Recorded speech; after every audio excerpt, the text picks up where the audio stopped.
অনেক রাজা, বাদশাহ, উজির, নাজির, সেনাপতির প্রস্তাব ছিল বিবি খাদিজার প্রতি। বলেন সুবহানাল্লাহ। বিবি খাদিজা পরপর দুটো স্বামী দুনিয়া থেকে চলে যাওয়ার কারণে তিনি আর বিবাহ করবেন না, এই ব্যাপারে সিদ্ধান্ত তার ছিল। কিন্তু রাসূলুল্লাহকে পেয়ে তিনি সিদ্ধান্ত থেকে ফিরে আসলেন, রাসূলুল্লাহকে বিবাহ করলেন।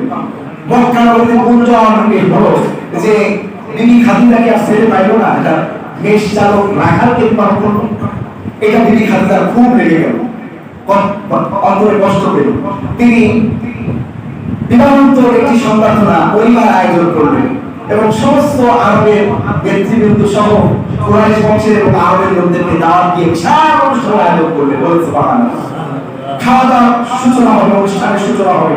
তিনি তিনটা প্রশ্ন রাখলেন। তিনটা প্রশ্ন রেখে, এই তিনটা প্রশ্ন আমি বলেই, যে দুটো প্রশ্ন ছিল আমার ভাইয়ের, এই দুটো প্রশ্ন আলোচনা আমি ভিতরে ঢুকে যাব। আর আলোচনায় এখান থেকে সামনের জমায় এরপর থেকে আলোচনা শুরু হবে, ধারাবাহিক আলোচনাটা। বলি ইনশাআল্লাহ।